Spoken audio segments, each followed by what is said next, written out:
सबैलाई स्वागत छ। ल एउटा कुरा सोचौं त, नेप्सीमा ट्रेड गर्दा हामी सबैलाई एउटा प्रश्नले सधैँ सताउँछ, होइन? कुनै शेयरको भाव बढ्न थाल्यो, अब यो कहाँसम्म पुग्ला कि अब घट्ने बेला भइसक्यो?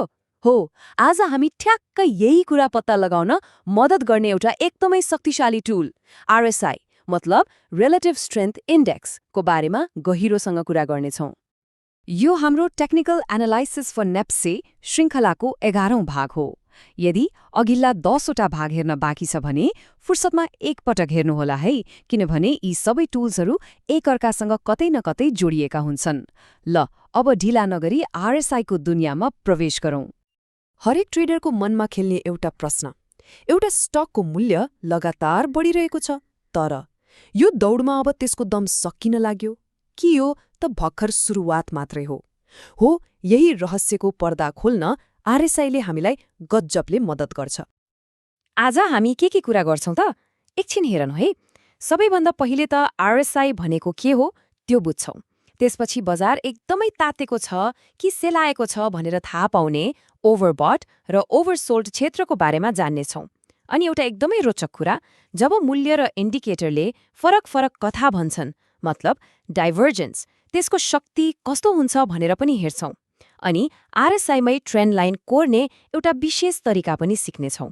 र अन्त्यमा यी सबै कुरालाई एकै ठाउँमा ल्याएर कसरी प्रयोग गर्ने भनेर प्रष्ट हुनेछौं। ल सुरु गरौँ हाम्रो पहिलो खण्डबाट, आरएसआई, जसलाई हामी मोमेन्टमको मिटर पनि भन्न सक्छौं। आरएसआईलाई बुझ्न एउटा सजिलो उदाहरण लिऊ, गाडीको ड्यासबोर्डको। मूल्य भनेको गाडीको स्पिडोमिटर जस्तै हो, जसले गति देखाउँछ। तर आरएसआई त्यो चाहिँ ट्याकोमिटर हो, जसले इन्जिन कति घुमिरहेको छ, अर्थात् इन्जिनको पावर देखाउँछ। सोच्नुहोस् त, गाडी त तेज कुदिरहेको होला, तर इन्जिन थाक्दै गयो भने के हुन्छ? गति त घट्छ नि, होइन? हो, आरएसआईले ठ्याक्कै त्यही इन्जिनको शक्ति मतलब मोमेन्टमलाई नाप्ने काम गर्छ। अब अलिकति प्राविधिक कुरा गरौँ। आरएसआईलाई मोमेन्टम असिलेटर भनिन्छ। नआत्तिनुस्, यो एकदमै सजिलो छ। मोमेन्टम भनेको त चालको शक्ति भइहाल्यो, अनि असिलेटर भनेको चाहिँ 0 देखि 100 को स्केलमा तलमाथि गरिरहने एउटा सूचक हो।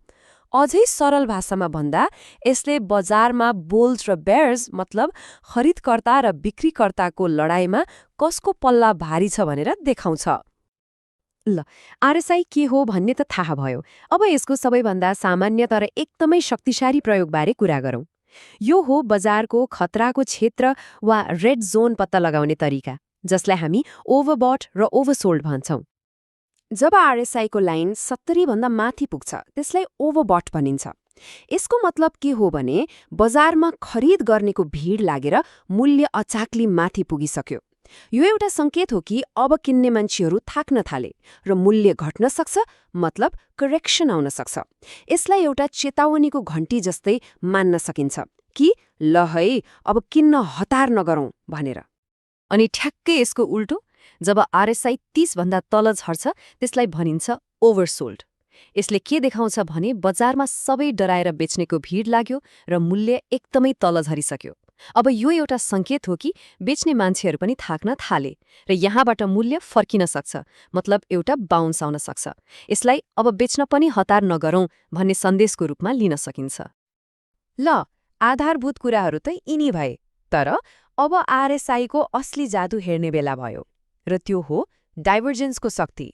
यो यस्तो अवस्था हो जब मूल्यको चार्टले एउटा कथा भनिरहेको हुन्छ, तर आरएसआईले चाहिँ पर्दा पछाडिको अर्कै गोप्य कुरा हामीलाई बताइरहेको हुन्छ। कल्पना गर्नुस् त, मूल्यको चार्टले भनिरहेको छ सबै ठिक छ, म त माथि जाँदैछु, तर आरएसआईले भित्रभित्रै चिच्याइरहेको छ, होशियार, शक्ति घट्दैछ है। हो, मूल्य र मोमेन्टम बीचको यही मतभेदले हामीलाई ट्रेन्ड परिवर्तन हुन सक्छ भन्ने सबैभन्दा पहिलो र बलियो संकेत दिन्छ। आरएसआई डाइभर्जेन्स खास गरी दुई किसिमका हुन्छन्। पहिलो हो बेयरिश डाइभर्जेन्स। यसमा के हुन्छ भने मूल्यले त नयाँ हायर हाई बनाउँछ, तर आरएसआईले चाहिँ लोवर हाई बनाउँछ। मतलब मूल्य त माथि गयो, तर त्यसलाई माथि लैजाने दम, त्यो शक्ति चाहिँ घटिरहेको छ। यो एउटा ठूलो चेतावनी हो। अनि दोस्रो छ बुलिश डाइभर्जेन्स। यहाँ ठ्याक्कै उल्टो हुन्छ। मूल्यले नयाँ लोवर लो बनाउँछ, तर आरएसआईले हायर लो बनाउँछ। यसको अर्थ मूल्य घटिरहे पनि भित्रभित्रै किन्नेहरूको शक्ति चाहिँ बढ्दैछ भन्ने संकेत हो। अब बेरिश डाइभर्जेन्स कसरी पत्ता लगाउने त? सजिलो छ। पहिलो स्टेप, मूल्यले नयाँ हाई बनाएको छ कि छैन हेर्ने। दोस्रो स्टेप, त्यही बेला आरएसआईले के गर्यो त भनेर हेर्ने। के आरएसआईले पनि नयाँ हाई बनायो? यदि बनाएन भने हो, त्यही हो हाम्रो संकेत। मूल्य र मोमेन्टमको यो बेमेलले के भन्छ भने अब माथि जाने यात्रा कमजोर हुँदैछ है। डाइभर्जेन्सले हामीलाई लुकेका संकेतहरू दिन्छ भन्ने त बुझियो। अब यस्तै अर्को एउटा शक्तिशाली अर्ली वार्निङ सिस्टमको बारेमा पनि सिकौं। त्यो हो आरएसआई माथि नै ट्रेन्ड लाइन कोर्ने तरिका। हो, सुन्दा अलिकति अनौठो लाग्न सक्छ, तर जसरी हामी मूल्यको चार्टमा ट्रेन्ड लाइन कोर्छौं नि, ठ्याक्कै त्यसरी नै आरएसआई इन्डिकेटरमाथि पनि ट्रेन्ड लाइन कोर्न मिल्छ। यसले मोमेन्टमको आफ्नै ट्रेन्ड कस्तो चलिरहेको छ भनेर देखाउँछ। र विश्वास गर्नुस्, यो एकदमै सरल तर निकै प्रभावकारी तरिका हो। प्रश्न आउँछ, आरएसआईमा ट्रेन्ड लाइन किन कोर्ने त?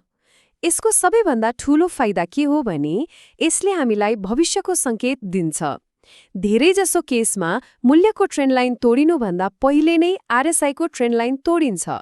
सोच्नुस् त, यसले हामीलाई बजारमा अरूले भन्दा एक कदम अगाडि रहन मद्दत गर्छ। किनभने मोमेन्टममा आएको परिवर्तन मूल्यमा देखिनु अगाडि नै हामीले थाहा पाउन सक्छौं। ल, हामीले आरएसआईका 3वटा शक्तिशाली हतियारबारे त जान्यौं। अब यी सबैलाई हाम्रो ट्रेडिङ टुल बक्समा राखेर एकैसाथ कसरी प्रयोग गर्ने भनेर बुझ्ने बेला आएको छ। यो हो हाम्रो अन्तिम र सबैभन्दा महत्त्वपूर्ण खण्ड। आजको यो पूरै छलफलबाट एउटा मात्र कुरा सम्झिनु पर्यो भने कृपया यो सम्झिनुहोला, आरएसआई कुनै भविष्य बताउने जादुको गोला होइन। यो एउटा कन्फर्मेसन टुल हो। मतलब यसले दिएको संकेतलाई आँखा चिम्लेर विश्वास गर्ने होइन, बरु मूल्यको चाल अर्थात् प्राइस एक्सनले दिएको संकेतलाई पुष्टि गर्न वा त्यसमाथि प्रश्न उठाउन यसलाई प्रयोग गर्ने हो। अब कुनै पनि ट्रेड लिनु अघि यो सजिलो आरएसआई चेकलिस्ट प्रयोग गर्न सकिन्छ। आफैलाई यी प्रश्नहरू सोध्ने। Number 1, levels. के आरएसआई 70 माथिको ओभरबट वा 30 तलको ओभरसोल्ड क्षेत्रमा छ? Number 2, divergence. के मूल्य र मोमेन्टमले एउटै कुरा भनिरहेका छन् कि फरक? Number 3, trend line. आरएसआईको आफ्नै ट्रेन्ड लाइन तोडिएको छ कि छैन? र सबैभन्दा महत्त्वपूर्ण, नम्बर 4, कन्फ्लुएन्स। के आरएसआईले दिएको संकेतलाई अरू इन्डिकेटरहरू जस्तै मुभिङ एभरेज वा सपोर्ट रेजिस्टेन्सले पनि समर्थन गरिरहेका छन् त? आजको यो विस्तृत विश्लेषणमा हामीसँगै रहनु भएकोमा धेरै धेरै धन्यवाद। आशा छ अब आरएसआईलाई आफ्नो विश्लेषणमा अझै आत्मविश्वासका साथ प्रयोग गर्न सकिनेछ। यदि यो जानकारी साँच्चै उपयोगी लाग्यो भने कृपया लाइक, शेयर र सब्स्क्राइब गरेर हाम्रो हौसला बढाइदिनुहोला। हाम्रो श्रृङ्खलाको अर्को भिडियोमा फेरि भेट हुने नै छ।